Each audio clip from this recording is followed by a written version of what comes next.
Allez, vous pouvez le faire. Vous pouvez le faire, les gars. On est de tout cœur avec vous, je pensais jamais le dire. Mais Tottenham, je crois en vous. Ah non, qu'est-ce qu'ils vont pas réussir.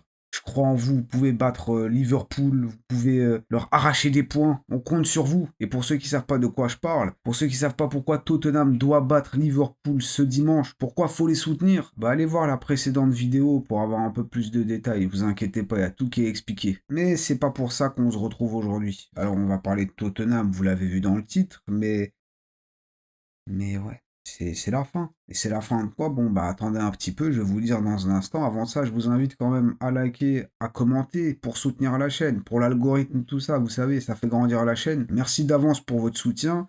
Installez-vous et on est parti. Alors, qu'est-ce qui se passe avec le coq, le pigeon, la poule, bon, bref. Tottenham, les Spurs, qu'est-ce qui se passe dans ce club? Encore, j'ai envie de dire, qu'est-ce qui se passe là-bas? Eh bien, c'est la fin. C'est la fin de l'entraîneur australien et grec, Ange Postecoglou. Visiblement, ce serait sa dernière saison. Ça, c'est les dernières infos qui sont sorties. Mais peu importe l'issue de la saison, apparemment, ce serait fini pour Ange Postecoglou. En championnat, c'est quand même une 16e place sur 20 équipes. Ils sont à 2 places des 3 équipes reléguées. En 33 matchs, c'est seulement 37 petits points. Bon, ils ont quand même une bonne avance de 16 points sur le 18e, donc là, ils sont assurés de rester en première ligue. Il manquerait plus que ça que cette équipe soit sous la menace d'une relégation. Un ratio de victoires, de défaites vraiment effrayant. 11 victoires pour 18 défaites en 33 matchs. Ouais, non, c'est catastrophique. Et je dis ça même pas pour me moquer, j'analyse, je constate, c'est un cauchemar. Une saison cauchemardesque. Vu leur saison, j'ai envie de dire que les supporters de Tottenham, ils doivent plus en pouvoir. Ils doivent sûrement s'arracher les cheveux, s'il en reste, c'est même pas sûr. Si ça se trouve, ils sont tous comme leur président, là, Daniel Levy. Plus rien sur le caillou. Bref, ouais, c'était pas ça le sujet, je me suis perdu. On revient aux chiffres de Tottenham en première ligue. C'est comme j'ai dit, 33 matchs et quand même 61 buts marqués. On sait, Tottenham, c'est une équipe qui est plutôt à l'aise offensivement, ça, y a pas de souci. Quand on les compare aux autres équipes du bas de classement, ils sont largement au-dessus en termes de buts marqués. Et rien à dire. Limite, ils ont marqué plus du double que les autres équipes. Mais par contre, le problème aussi, c'est défensivement. Regardez, 51 buts marqués en 33 matchs. Encore une fois, je l'ai dit, un nombre incalculable. 33 matchs si vous saviez pas. Une différence de but de 10 hein, du coup, mais Tottenham, ils ont pas trop de difficultés à mettre des buts, mais défensivement, c'est pas bon, c'est pas suffisamment bon, c'est une passoire. Il y a tellement de trous, c'est tellement facile, peu importe l'équipe que t'es, c'est tellement simple de leur marquer des buts. Je sais pas si dans la philosophie de jeu d'Ange Postecoglou, on se dit la défense, c'est pas très grave, on la travaille pas trop ou quoi. Mais ouais, non, il laisse trop la défense de côté, il la travaille visiblement pas assez, et c'est juste trop simple de leur marquer des buts. Leur dernier clean sheet, il remonte il y a 9 matchs. Il y a 9 matchs en première ligue, c'était face à Manchester United, ils avaient gagné 1-0 mi-février. Et puis sinon, depuis, c'est minimum un but à chaque fois. Je vous dis, défensivement, on le sait, c'est trop important. Et Ange Postecoglou, au début, on a tous été un peu sous le charme de «Ah, le mec qui joue en football offensif et tout!» Mais bon, marquer 4 buts, mais si c'est pour s'en prendre 5 derrière, ouais. Là, dernièrement, ils ont perdu face à Nottingham 2-1. Le match d'avant, 4-2 face à Wolverhampton. Wolverhampton qui, toute la saison, traînait autour de la zone de relégation. Là, au final, ils les ont dépassés. Ils sont 15e. Depuis l'arrivée de leur nouveau coach, le Portugais, qui fait d'ailleurs du bon boulot. Il est, je crois, sur 5 ou 6 matchs d'affilée sans perdre. Carrément, même, je crois, les 5 derniers matchs, il les a gagnés. Donc, il fait un très très bon boulot. Mais bon, ils sont devant. Juste avant, il y a quand même une victoire face à Southampton 3-1. Il manquerait plus que ça que Tottenham n'arrive même pas à battre ouais, cette équipe de Southampton qui est reléguée depuis la deuxième journée, je crois, de Première Ligue. Ouais, c'était très rapide. Mais bon, après des défaites face à Chelsea, Fulham, match nul face à Bournemouth, des éliminations en coupe aussi face à Liverpool notamment, ou face à Aston Villa en FA Cup, bref, il y avait que le championnat et la dernière roue de secours, à savoir l'Europa League. Donc comme je disais un peu plus tôt, peu importe l'issue de la saison, Postecoglou apparemment il sera plus là l'année prochaine. Donc bon, le championnat c'est pas ça qui aurait pu encore convaincre Levy, le board de Tottenham pour peut-être garder l'Australien. Même si Tottenham apparemment prenait l'Europa League, ben ce serait mort quand même. Ah ouais, visiblement même ça ne changera rien.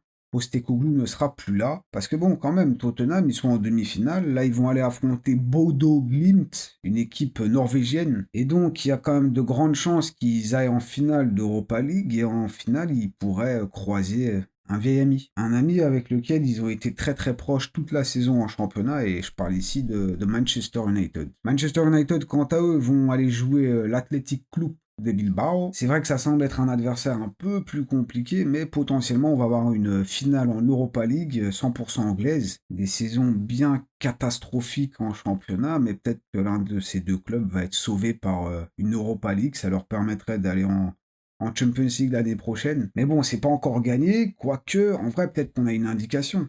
Ange Postecoglou l'a quand même dit plusieurs fois, il a toujours gagné quelque chose dès sa deuxième saison. Et si cette tradition continuait, ou alors l'inverse, la malédiction de Tottenham est juste plus puissante, Ange Postecoglou, t'es à Tottenham, donc tu gagneras rien.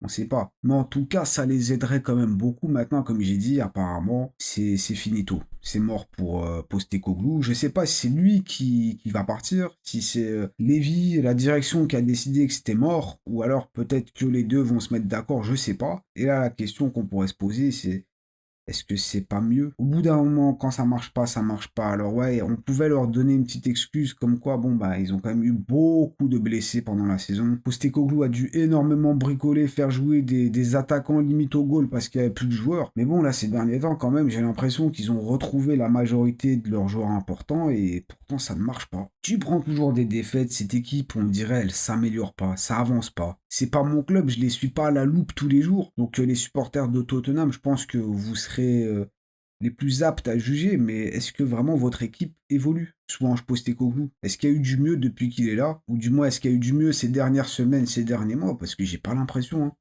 C'est même de pire en pire. Au moins, il y a quelques semaines de ça, ils étaient vers la 14e, 13e place. C'est déjà mieux que 16e. Mais bon, de l'autre côté, il y a quand même cette Europa League.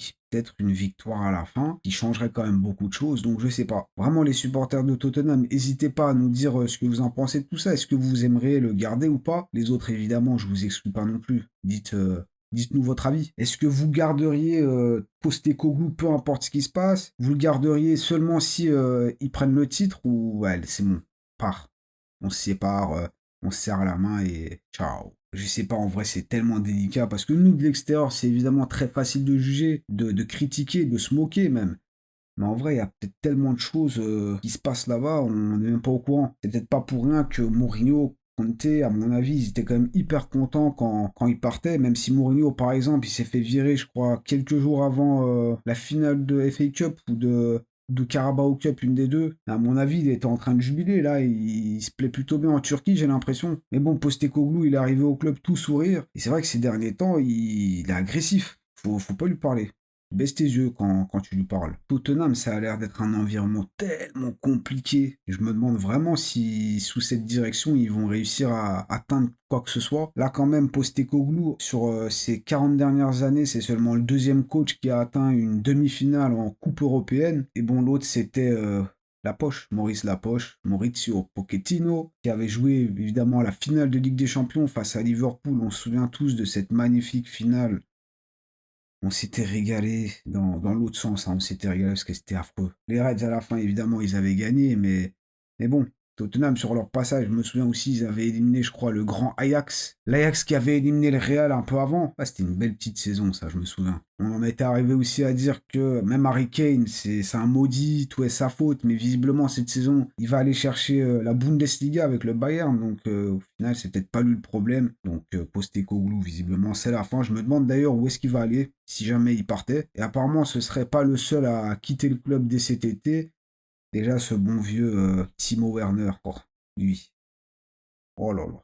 Oh là là, comment je suis content de ne pas l'avoir dans mon club. Pas un mauvais joueur, hein, je dis pas, mais tellement frustrant. Bon, Tottenham n'a pas envie de le garder, il va retourner à Leipzig. Kevin Ganso qui est arrivé en hiver, histoire d'aider un peu la défense de Tottenham, apparemment, bon, je pense qu'il va retourner du coup à Lens, je sais pas. Mathys Tel aussi qui est arrivé en hiver, bon, lui, je sais pas s'il va vouloir rester. Visiblement, il va retourner aussi au Bayern. Et après, tu as des joueurs comme Reguilon, Ben Davis, Forster. Leurs contrats vont se terminer. Et quand même, dans 2 saisons, donc la saison prochaine, il y a aussi le contrat de Son qui s'arrête. 32 ans. Bentancur aussi. il est arrivé de la Juve, ou encore Yves Bissouma. Ces 3 joueurs vont voir leur contrat se terminer. Donc est-ce qu'ils vont prolonger ou pas? Aucune idée. Et encore un autre joueur qui pourrait quitter même cet été, ça va être Cristiano Romero. Bon, lui, son contrat, je crois, se termine dans 3 saisons, un truc comme ça. Mais bon, il a quand même dit récemment que là, il est concentré sur les prochains matchs d'Europa League surtout, et après on verra. Donc il y a moyen que lui aussi parte. Bref, comme vous voyez, c'est un sacré bordel. On en a parlé même pas 10 minutes. J'ai l'impression d'avoir fait l'équivalent de 30 heures de travail. Je suis fatigué. Ça m'a fatigué. En tout cas, leur saison est, on va dire, pas totalement terminée. Il y a cette semi-finale, j'allais dire, non, demi-finale de Ligue des Champions. Non, vous voyez, je suis perdu. D'Europa League, je voulais dire. C'est une demi-finale d'Europa League. Ensuite, peut-être une finale d'Europa League, pas de Ligue des Champions. Mais avant ça, vous avez un travail à faire. Faites vos devoirs. Ce dimanche, à 17h30, face à Liverpool, on compte sur vous. Regardez, imaginez que c'est un coq. Le logo de Tottenham, imaginez que c'est ça. On est avec vous. Faut que... Faut gagner. Allez. Et faites même pas ça pour nous. C'est même pas ça que je vous demande. Faites ça pour vous, pour votre honneur. À l'aller, vous vous êtes fait laver 6-3 à domicile. Donc vraiment, nous décevez pas. Bon, bref, merci d'avoir été là. C'est tout pour aujourd'hui. La semaine prochaine, c'est le retour des compétitions européennes avec cette demi-finale entre Arsenal et le PSG. On va en parler, bien entendu. N'oubliez pas le petit triplé, like, commentaire et abonnez-vous si ce n'est pas encore fait. Sinon, vous allez vous faire virer comme Ange Postecoglou. Donc bon, faites pas n'importe quoi. Et on se voit très vite. Salut!